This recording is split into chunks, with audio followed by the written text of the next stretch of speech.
Voilà, donc je vous propose, comme je le disais, de faire un petit cours de révision, un voire deux cours de révision concernant les immobilisations. Ça avait été l'une de vos demandes, je crois, mais dans tous les cas, ça ne peut que vous être bénéfique.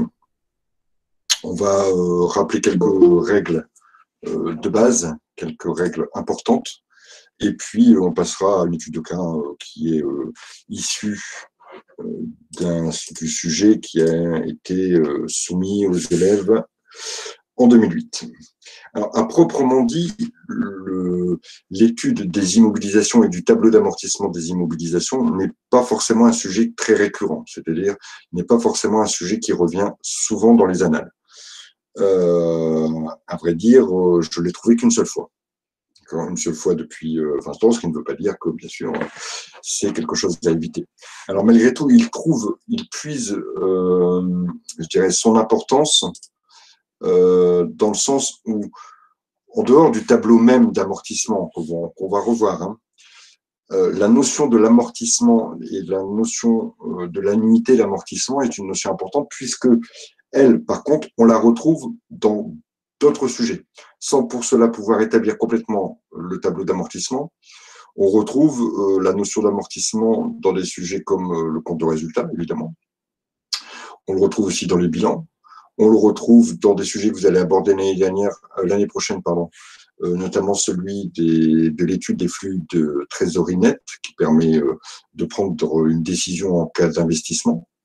On va le retrouver aussi dans la gestion budgétaire, c'est-à-dire le fait d'établir des budgets prévisionnels pour l'entreprise, les notions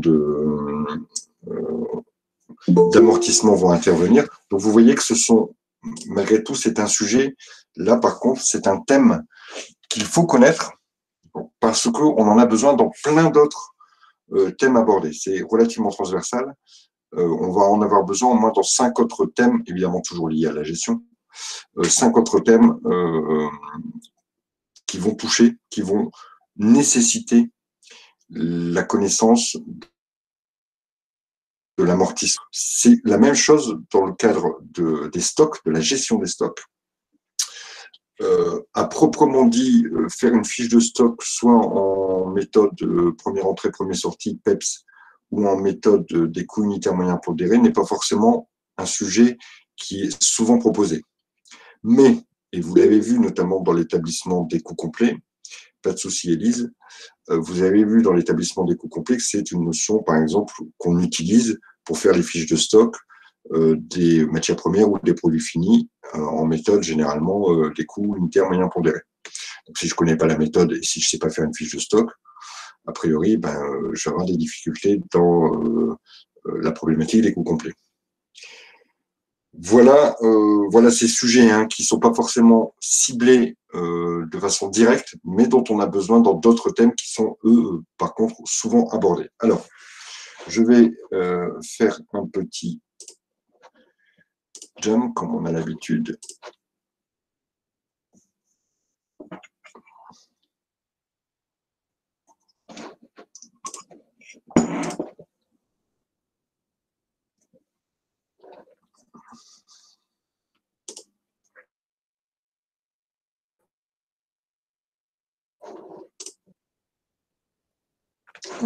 Auquel vous pouvez vous connecter si vous désirez participer. Alors, comme vous n'êtes pas très nombreux, obligatoirement, je vais quand même vous solliciter. D'abord, faisons quelques petits rappels théoriques très, très brefs et surtout basés sur les notions les plus importantes. Quand on va avoir une immobilisation, je vous rappelle qu'une immobilisation, pour vous, alors c'est bien d'autres choses, mais pour vous, principalement, ça sera du matériel que l'entreprise ou que la structure entend acquérir. Du matériel qui est fait généralement pour aider à l'exploitation ou pour aider à la production, et du matériel conséquent et qui va durer plus d'un exercice dans l'entreprise. Voilà ce que vous devez savoir, et si vous deviez définir qu'est-ce qu'une immobilisation, vous pourrez le définir en ces termes. C'est un bien durable qui est nécessaire à l'exploitation de l'entreprise et bon, dont la valeur est supérieure à 500 euros, ça on n'a pas besoin de le savoir, hein, mais qui est fait pour durer dans l'entreprise, qui n'est pas fait pour être revendu. C'est ça, ici, l'intérêt d'une immobilisation. Ici, on parle bien sûr des immobilisations corporelles. À ce titre, on pourra avoir, je ne sais pas moi, un véhicule, une table de cuisson, une armoire réfrigérée, comme on le verra dans notre cas, une unité de production pour un plat. Donc voilà, un tas de choses plutôt liées à votre métier, un ordinateur. L'ordinateur est un bien qui permet l'exploitation de l'entreprise et qui a vocation à durer. Bon. Voilà le type de bien. Alors, les immobilisations, c'est aussi d'autres choses, mais c'est pas, on va pas en parler, notamment quant aux immobilisations financières et aux immobilisations incorporelles, parce que, clairement, vous n'allez pas être interrogé là-dessus. Si vous êtes interrogé sur la problématique des immobilisations, ça sera sur une immobilisation matérielle, donc une immobilisation corporelle. Alors, quels sont les éléments importants à repérer dans un sujet? Le premier élément d'importance, c'est le coût d'acquisition.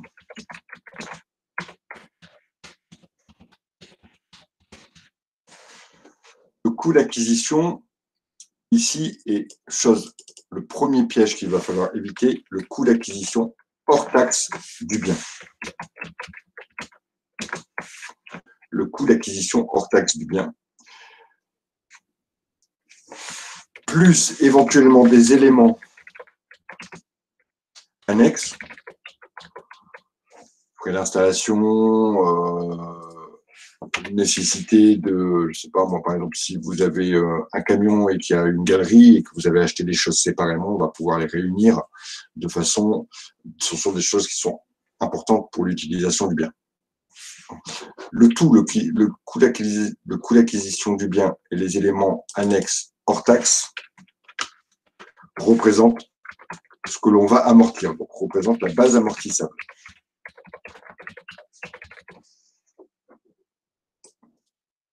Alors, Maxime nous proposait la date qui est aussi un élément important. Très bien, Maxime. Et on va séparer deux types de dates. La date d'acquisition et la date, c'est ça Lorraine, et la date de mise en service. Alors, la date d'acquisition et la date de mise en service, pourquoi on les sépare? Parce que, en fonction du type d'amortissement, on va plutôt se baser sur l'une des deux dates. Pour l'amortissement linéaire, ce sera la date de mise en service, alors que pour l'amortissement dégressif, ce sera la date d'acquisition. Alors, je vais vous libérer d'un poids. On ne va jamais vous interroger sur de l'amortissement dégressif. Trop compliqué, trop fiscal, trop... Voilà. Si on vous interroge, ça sera obligatoirement du linéaire. Okay. Et le linéaire, alors même si nous, on a vu aussi l'amortissement dégressif, on peut avoir l'idée de ce que c'est, mais l'amortissement linéaire, lui, se base obligatoirement sur la date de mise en service. Donc, c'est celle-ci qu'il va falloir viser en termes d'éléments importants. Dernier élément qui est important, c'est la durée d'amortissement et le type d'amortissement. Alors, comme je vous ai dit, le type, aujourd'hui, il y a... Non, évidemment, la table... Et je dirais même qu'elle sera pratiquement jamais le 1er janvier, Maxime. Alors, je finis ça. Donc, la durée et le type d'amortissement.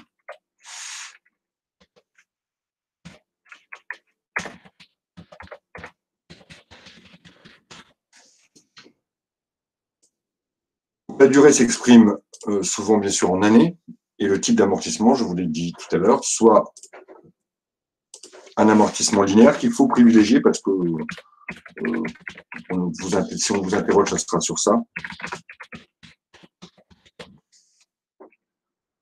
Ou encore, autre type d'amortissement qui existe, l'amortissement dégressif.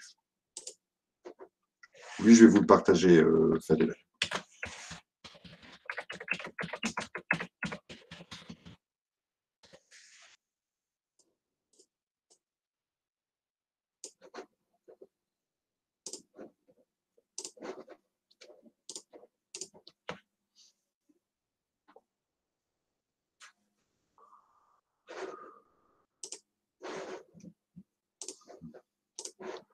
Voilà, donc je vous disais, voilà les 3 choses les plus importantes qu'il va falloir repérer, c'est-à-dire le coût d'acquisition hors taxe. On va mettre du rouge sur du hors taxe.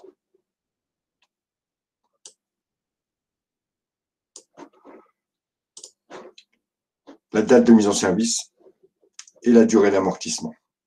Et le type d'amortissement, mais a priori, pas a priori, je vous dis privilégier dans vos révisions l'amortissement linéaire, puisque si vous êtes interrogé, c'est obligatoirement sur ce type d'amortissement qui, lui, prend en compte, bien sûr, la date de mise en service.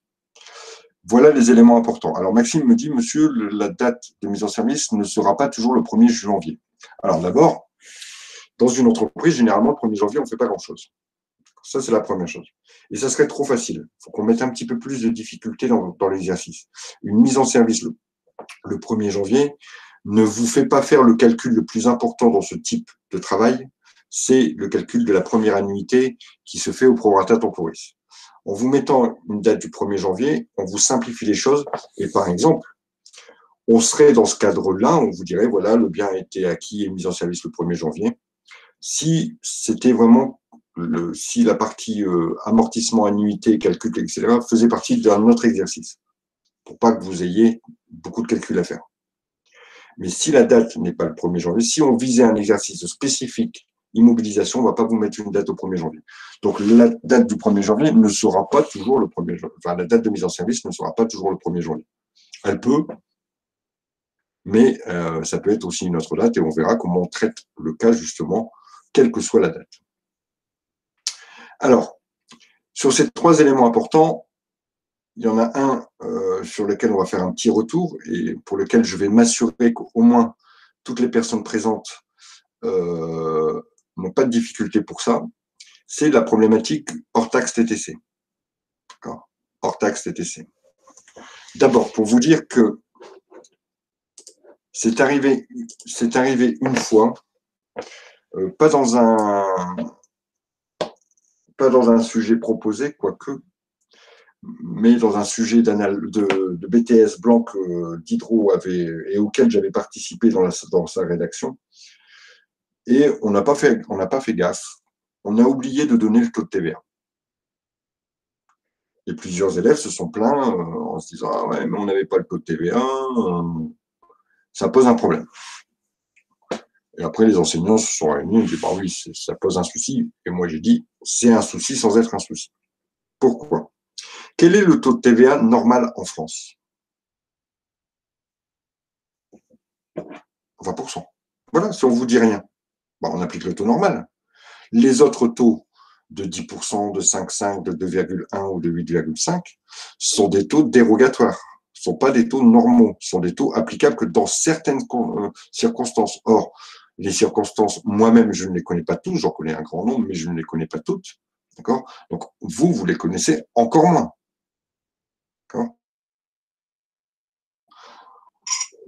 Et c'est surtout pas ce qu'on vous demande de comprendre, de connaître.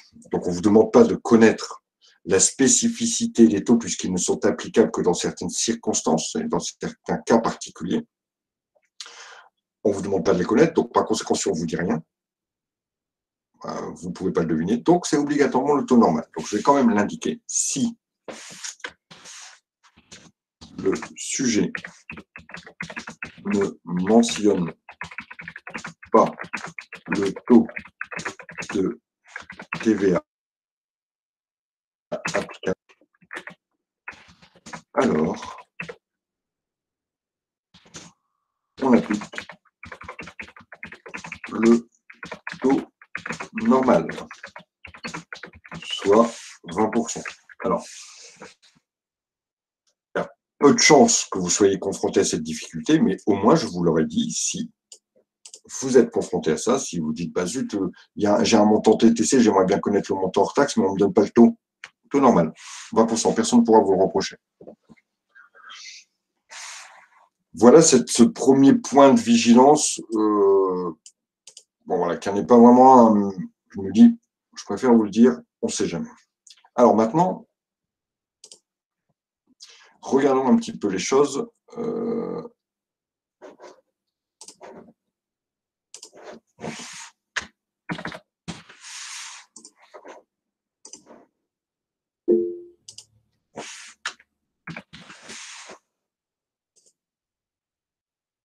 vous écoute, Ophélie. Oui, j'ai pas compris en quoi était important la TVA en fait, puisqu'on cherche hors taxe. Bah, si vous n'avez pas le taux, vous ne pouvez pas chercher le hors-taxe. Puisque, Oui, mais quand on nous donne un montant, c'est forcément hors taxe, et on rajoute en plus la TVA pour avoir tout. oui, si on vous donne le montant hors-taxe et que vous avez besoin pour les…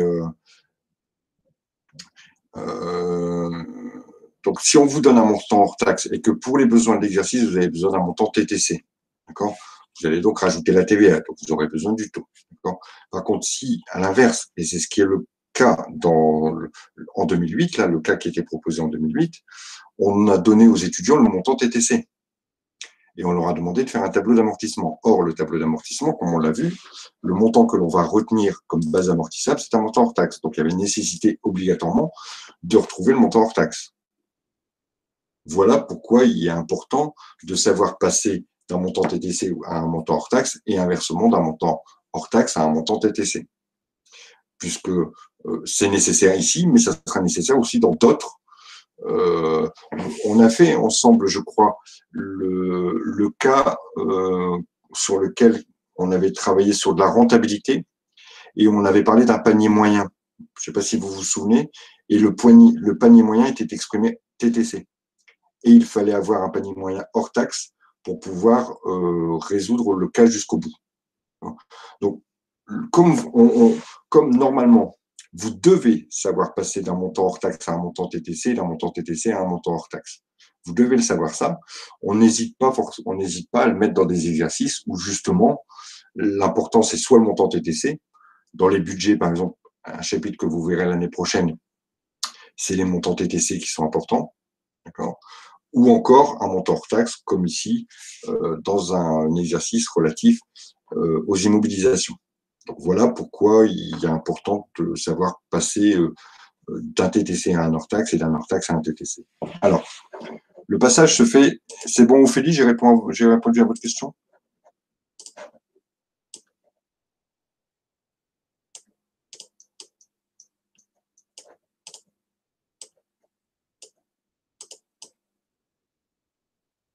Hop, reste droit, toi. Voilà.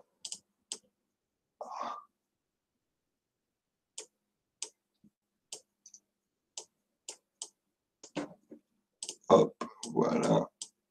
Et on va se dire que pour passer du TTC au hors taxe, on va faire le TTC divisé par 1 plus le taux.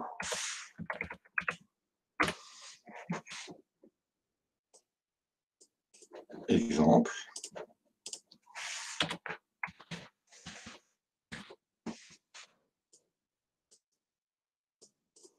J'ai un TTC de 144 €.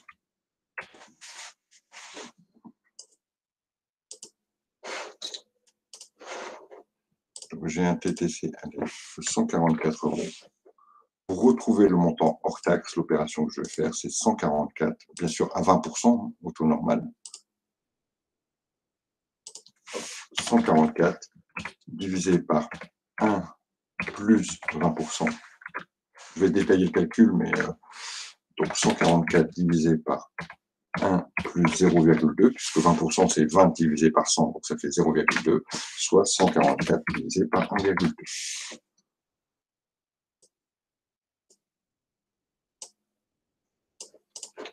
D'où le montant hors taxe de 120 €.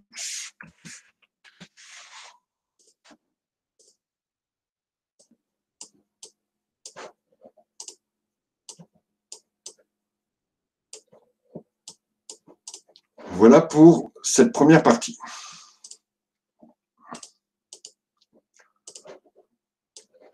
Pas de questions?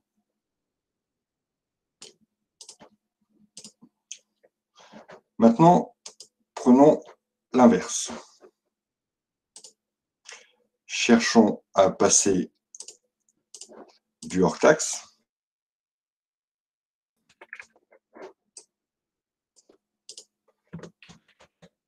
vers le TTC.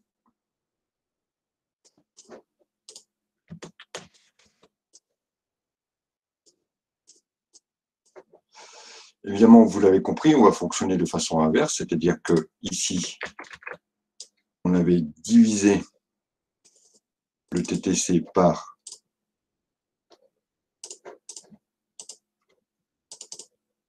1,2. Cette fois-ci, on va multiplier le hors-taxe par 1 plus 2.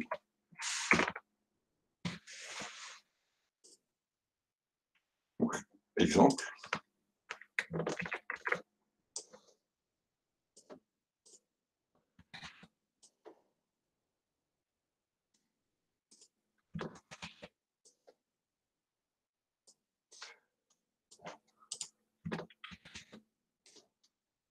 €120 pour obtenir le montant 120 € hors taxe, 120 € multiplié par 1 plus 20%. Donc 120 € multiplié par 1 plus 0,2, donc 120 €.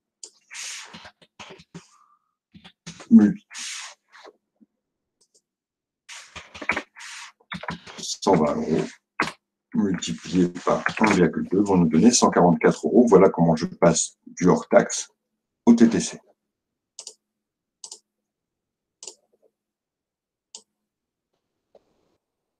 Et hop, qu'est-ce qui touche à mes affaires là? Qu'est-ce que vous m'avez fait?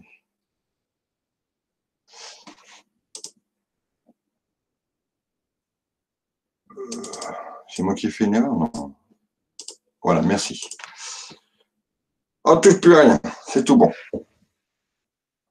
Est-ce que c'est clair? Est-ce que c'est bon pour tout le monde? Alors, si vous voulez faire des copier-coller, hein, comme à mon avis c'est ce que vous voulez faire, essayez de ne pas trop modifier, d'accord? Essayez de ne pas trop modifier les choses de façon à ce que, surtout, il n'y ait pas d'erreur. Alors, si c'est clair pour tout le monde, j'ai su. Vous aviez supprimé la ligne. Ah oui, j'avais supprimé? Ok. Bon, je vérifie, ça plutôt, tout ça c'est bon, et tout ça c'est bon. Ok, ça marche. Alors, si vous êtes tous ok,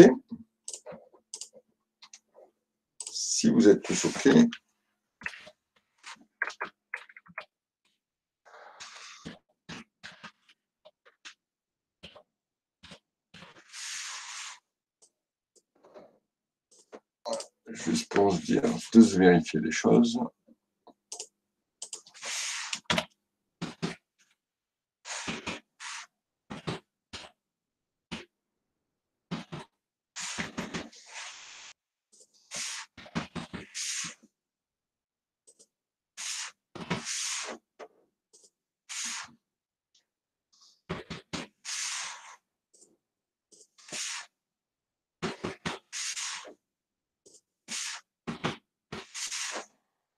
Voilà.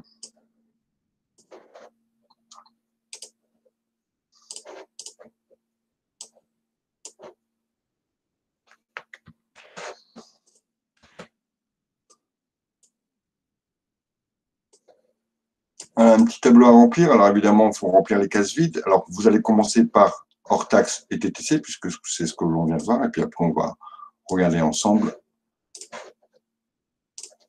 les choses. Allez, Aude, elle c'est qui? Elle, Lorraine.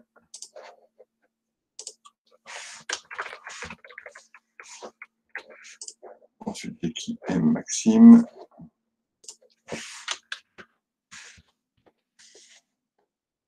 Ophélie, je crois.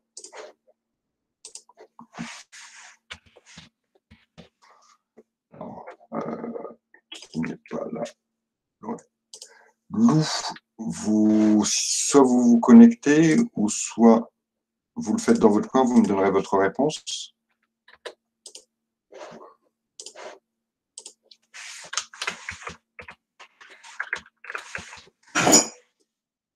Là, ok, qui vient de se connecter. Voilà. Je vais donner tout le monde. Ah, il n'y a que Élise.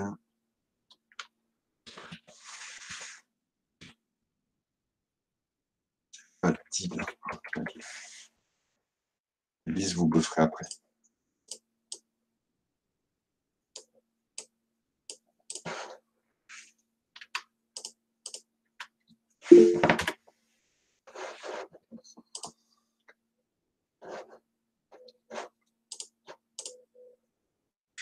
je ne peux pas me connecter. Enfin, voilà, de toute façon, comme je ne vous avais pas attribué Élise, vous regardez bien et puis.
Ophélie, Maxime, il me semble qu'il faut rentrer le montant de TVA, pas le taux de TVA.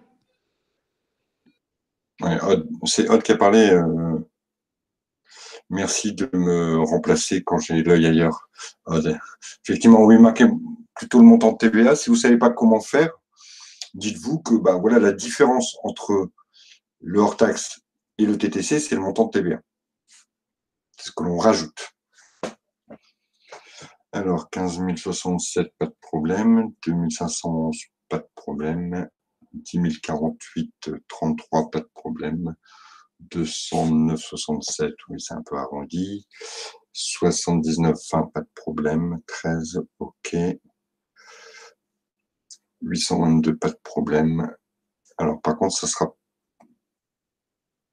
Regardez, Ophélie, votre différence entre le hors-taxe et le TTC, c'est pas 104. Alors, Lou, qu'est-ce qu'elle m'a fait? C'est tout bon. OK, Fadila.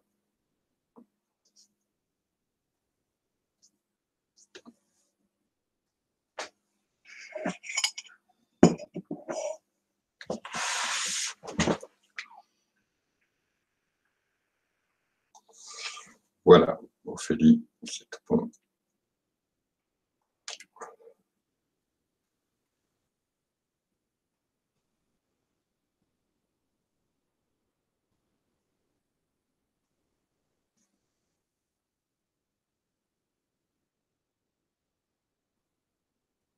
Ça marche. OK, bon, donc c'est clair pour tout le monde. Hein. Vous avez tous réussi, il n'y a pas eu de soucis. Bon, des petits arrondis un peu de juste, mais c'est pas bien grave. On est clair pour ça. On ne reviendra pas dessus. Impeccable. Pas de questions donc? Ça marche. Alors, regardons un peu ce qui nous était posé dans le sujet ici de 2008, celui que je voulais donc vous proposer.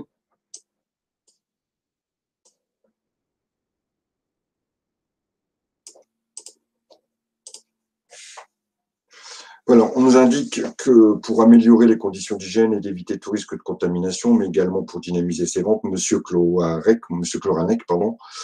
a décidé d'acquérir une vitrine réfrigérée pour conserver et mettre en valeur les desserts en salle de restauration. Il vous confie le soin de rechercher de la documentation professionnelle et d'en faire l'étude. Vous avez trouvé sur Internet le site de la société Europroject, spécialisée dans le matériel frigorifique pour la restauration. Vous avez imprimé les pages correspondantes du matériel recherché. Donc, bon, je ne vous ai pas mis l'annexe, on voyait 4 vitrines réfrigérées avec voilà, des caractéristiques pour les 4 vitrines, ce qui permettait de répondre à la première question qui ne nous intéresse pas ici, c'était de dire, ben voilà, sur quels critères vous allez porter votre choix. Ben évidemment, alors j'ai pas mis tout le sujet, mais précédemment, il y avait des critères quant au mode de fonctionnement de la machine, à sa durée, à sa capacité, etc., ce qui permettait d'établir les critères et donc de porter son choix. Malgré tout, on nous dit, voilà, votre choix est porté sur le modèle 400 TN d'une durée d'utilisation de 4 ans. Donc là, on a déjà, première information, la durée. Le matériel ayant une valeur résiduelle nulle à l'issue de cette période, ça veut dire qu'il ne sera pas revendu. en tout cas avec une valeur. Avec l'accord de M. Kloranek, vous passez commande le 15/9. La livraison et la mise en service auront lieu le 1er octobre 2008. Donc, deuxième chose, on a la date. On a déjà 2 éléments sur 3. Le centre de Thalasso ne disposant pas d'une trésorerie suffisante, vous envisagerez l'emprunt bancaire. Ça ne nous intéresse pas ici. L'exercice comptable coïncide avec l'année civile, ça veut dire que l'exercice comptable commence le 1er janvier et se termine le 31 décembre. Le centre de thalassothérapie est soumis à la TVA. Indiquez le coût d'acquisition hors taxe pour l'entreprise, vous arrondirez à l'euro le plus proche, et dressez le tableau d'amortissement linéaire. Voilà, bon, comme ça, l'affaire est close, on a déjà un problème de TVA à régler, et ensuite on doit faire le tableau d'amortissement. Alors, dans les annexes, on nous proposait ça.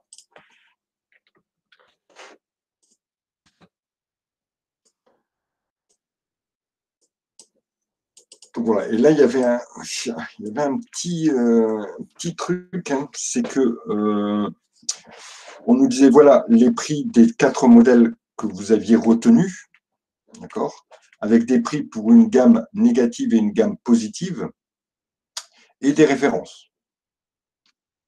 Et dans le sujet, on nous dit voilà, votre choix s'est porté sur le modèle 400 TN. Or, quand on regarde le sujet, les modèles 400 TN, il y en a 2. 400 PTTN, 400 BTTN. Alors, il fallait, et ça on pouvait le deviner avec d'autres éléments du sujet que vous n'avez pas là, il fallait absolument se diriger vers une gamme positive, et peu importe le modèle, les deux étaient au même prix, donc ça nous résolvait le problème. Donc on nous donne aussi que les conditions de paiement, il y aura un acompte à 30% à la commande et le solde à la livraison. Donc le prix TTC, puisque ici,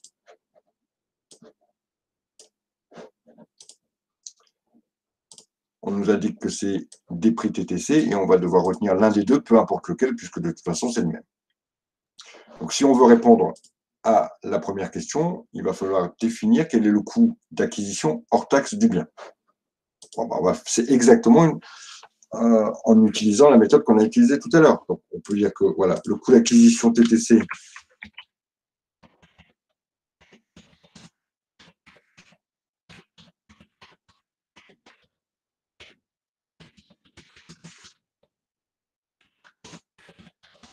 de 1 435 €.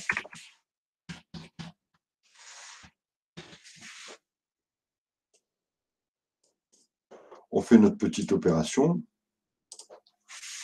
1 435 € divisé par 1,2 est égal à 1 196 €. Alors, ça fait 1195,80, je crois, quelque chose comme ça. On nous demande d'arrondir à l'euro le plus proche, donc on va retenir cette somme. Donc, le montant, le coût hors taxe, est de 1 196 €. Bon, il n'y avait pas de grosse difficulté à répondre à cette question, c'est exactement le travail que l'on vient de faire. Y a-t-il des questions?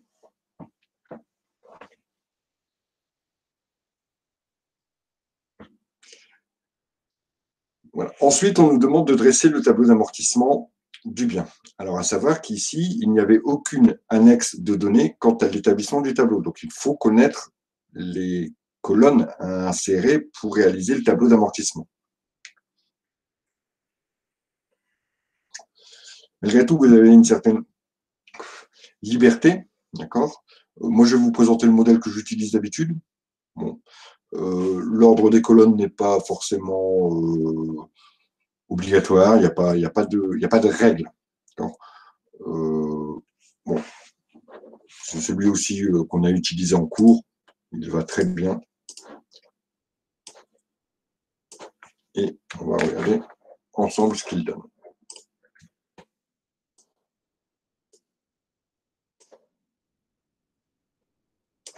Je ne vais pas faire ça. Hop, je vais faire ça.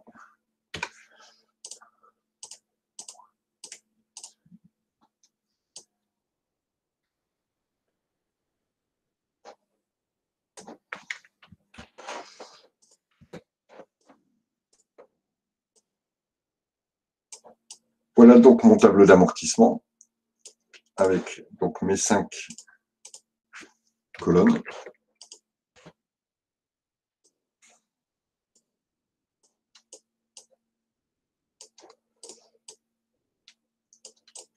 Voilà. Donc la première colonne, c'est l'année. D'accord? C'est l'année donc de l'amortissement. On nous dit que le bien sera amorti sur une durée. On sait que la durée, c'est 4 ans. Que le coût d'acquisition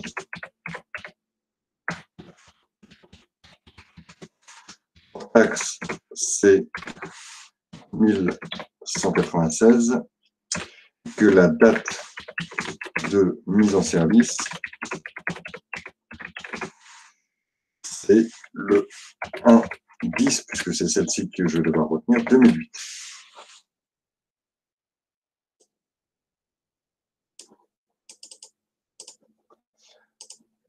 Quand c'est comme ça, moi je vous conseille, pour éviter l'erreur de vous dire, voilà, 4 ans, donc 4 lignes. Dans un conseil, je dirais, méthodologique, marquez la date de fin d'amortissement. Date de fin d'amortissement. C'est pas obligatoire, hein, mais regardez bien ce qui va se passer. Date de fin d'amortissement.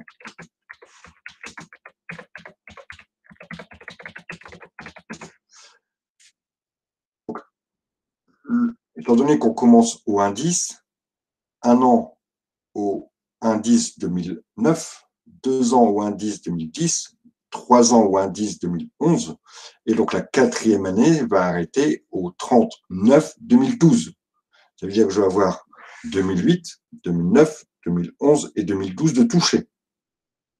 3 mois sur la première année, 2008, 3 fois 1 an et 1 fois 9 mois, ce qui représentera bien ici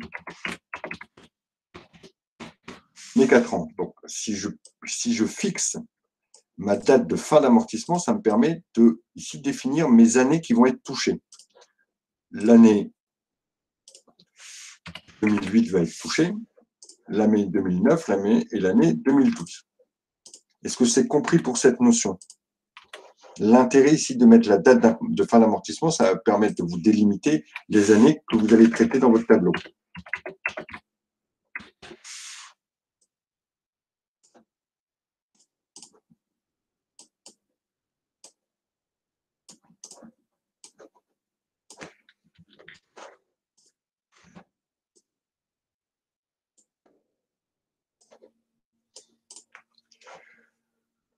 Donc ça, c'est juste pour vous aider à définir les années que vous allez mettre dans votre tableau. Et donc, vous voyez qu'ici, on a 5 lignes, ce qui ne vaut pas représenter 5 années pleines, hein, mais parce que la première année, vous avez un amortissement qui se fera que sur 3 mois, octobre, novembre, décembre.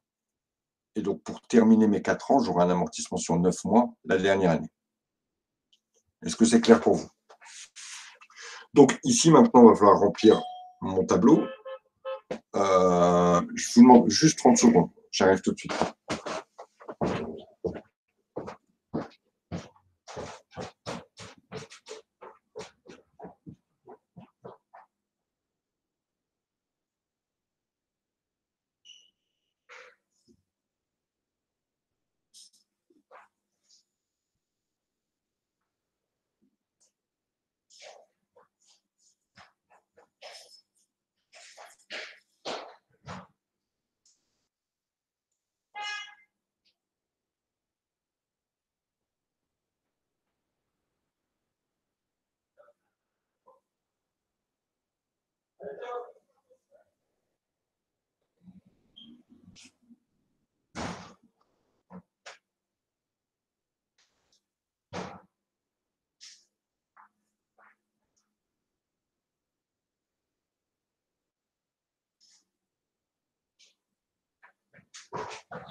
Voilà, vraiment désolé.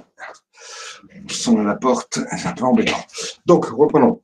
Donc, ouais, voilà, le fait de fixer une date de fin d'amortissement nous permet d'établir le nombre de lignes qui seront utilisées dans notre tableau.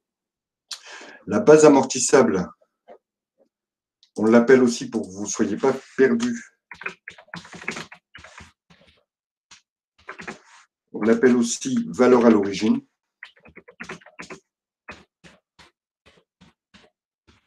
Ou encore valeur brute. Ça veut dire exactement la même chose, et vous, quel que soit le terme que vous employez, il sera bon. Donc la base amortissable, c'est le coût d'acquisition de mon bien. Donc, quelle que soit l'année, de toute façon, le coût d'acquisition restera le même. Donc ici, je peux sans aucun souci reporter mes 1196 sur la base amortissable. Je vais les reporter après sur les années suivantes.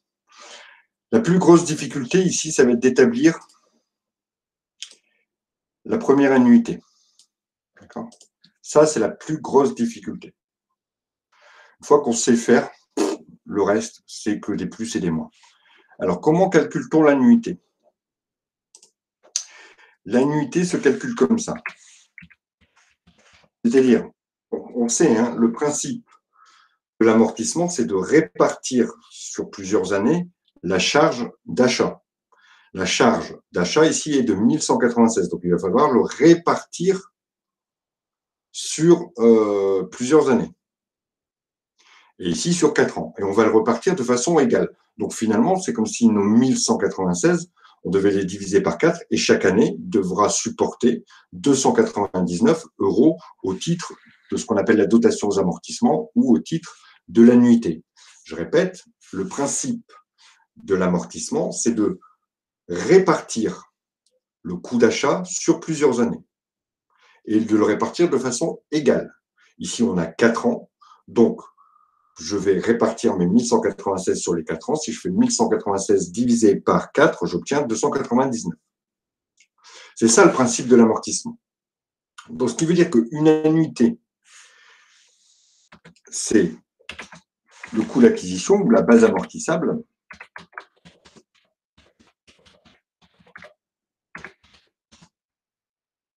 divisé par la durée.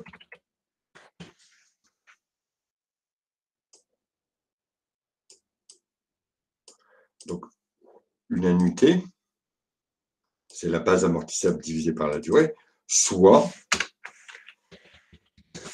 1196 divisé par 4, égale 299. Ça, c'est pour une annuité, pour une année. La problématique, c'est que autant en 2009, je vais le détenir une année complète, en 2010 aussi, en 2011 aussi.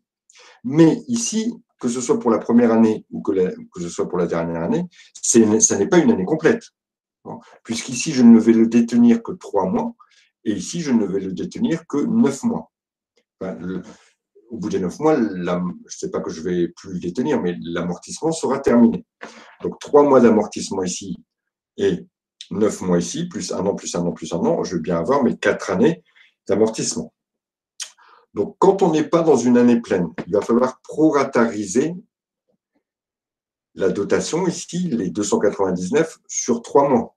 D'accord ? Donc, pour proratariser, la dotation ici, 299, c'est pour une année, ça sera l'inverse, Maxime, divisé par 3/12e, ou divisé par 90, enfin multiplié par 90 sur 360 si on raisonne en jours. Vous pouvez soit raisonner en mois, ou soit raisonner en jours. Alors, à titre d'information, on va plutôt vous faire raisonner en mois.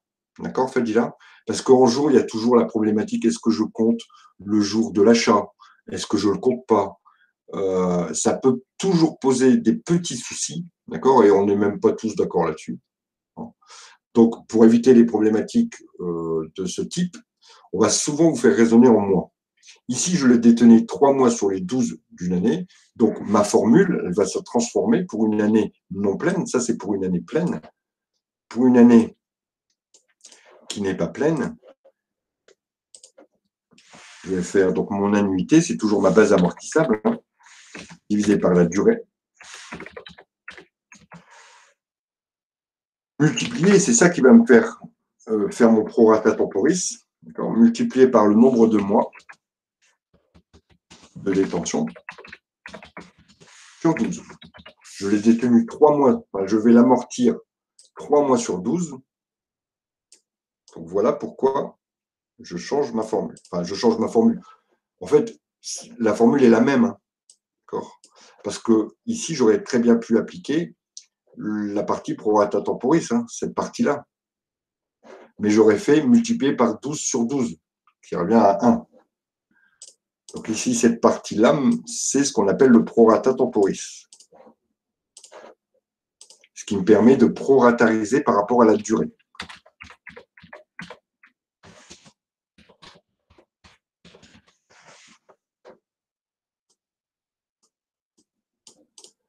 Donc concrètement, ici, pour l'année 2008,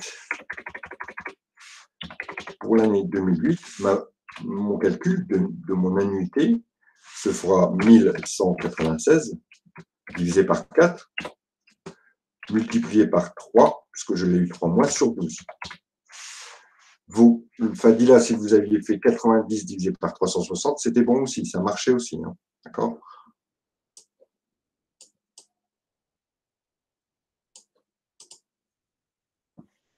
Voilà. Ce qui veut dire que ici, pour ma première année,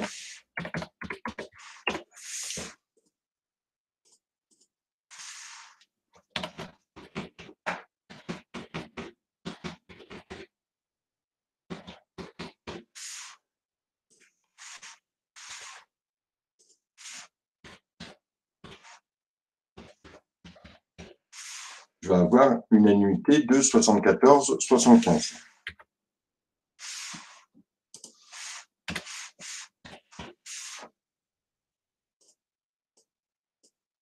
La dernière année pour 2012, donc le calcul se fera 1196 divisé par 4, multiplié, je vais l'amortir pendant 9 mois, multiplié par 9 divisé par 12.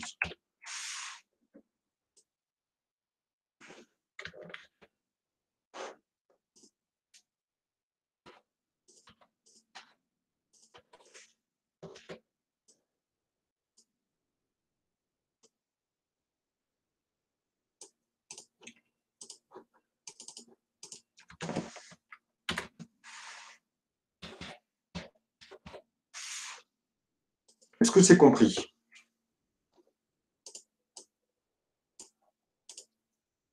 Ou y a-t-il des questions par rapport à ça? C'est compris? Comment on faisait le calcul pour la première et pourquoi on avait un montant qui n'était pas de 299, simplement parce que là, je l'ai amorti que 3 mois, en 2008. Et c'est ça aussi qui va vous permettre, ce sont ces dates qui vont vous permettre de mieux vous organiser et de mieux comprendre et d'éviter les erreurs.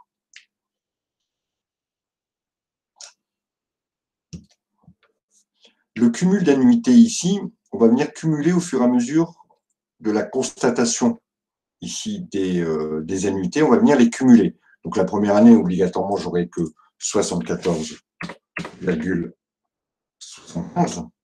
La deuxième année, j'aurai 74 de la première année plus les 99 les 299 de la deuxième année, et ainsi de suite.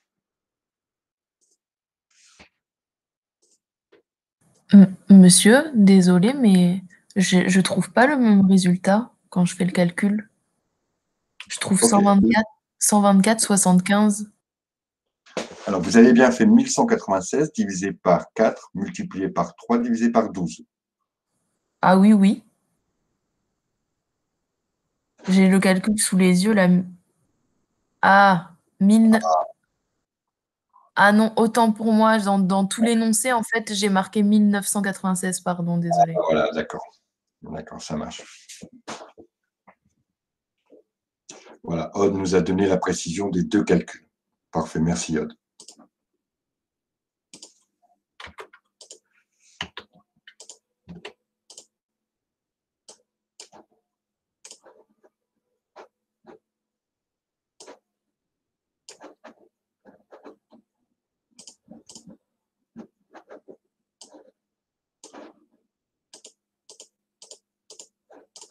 Alors, maintenant, quand on a fait notre cumul d'annuités ici,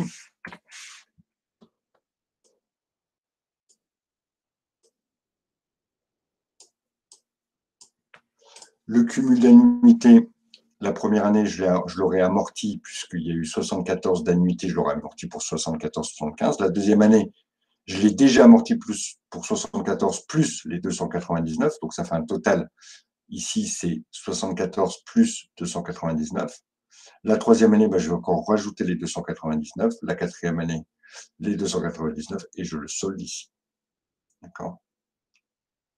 Vous remarquerez que obligatoirement, à la fin du cumul d'annuités, je reviens au montant d'acquisition. Ça veut dire que tout a été réparti sur les 4 ans.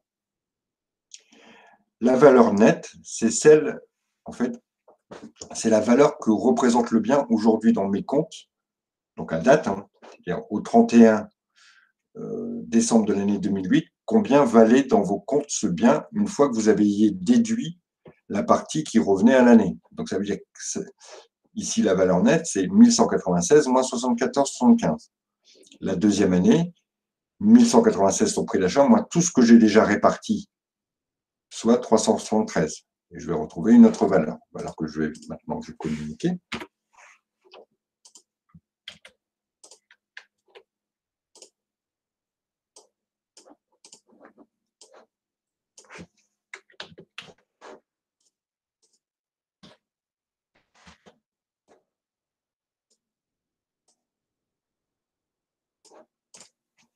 Voilà pour le tableau finalisé, qui reprend donc ici la valeur nette, c'est-à-dire la valeur que vaut le bien dans mes comptes une fois qu'il a été amorti. Est-ce que vous avez tout compris?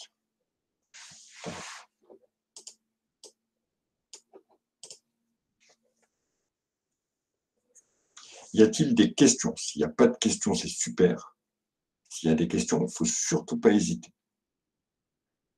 Pour Elise, c'est bon. Pour Ophélie, c'est bon. Je pense pour Aude, ça doit être bon. Maxime, c'est bon. Lou, c'est mieux. Bon, alors c'est bon pour tout le monde.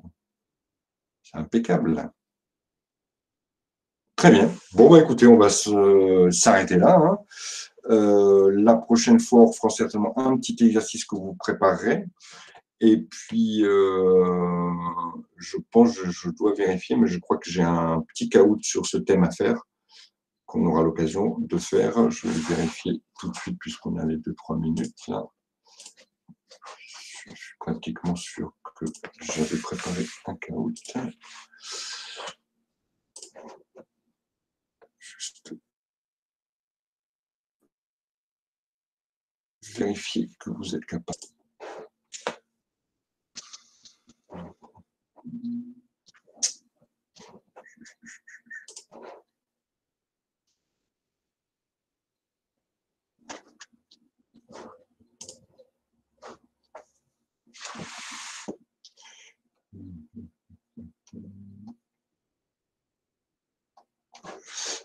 J'ai une publication.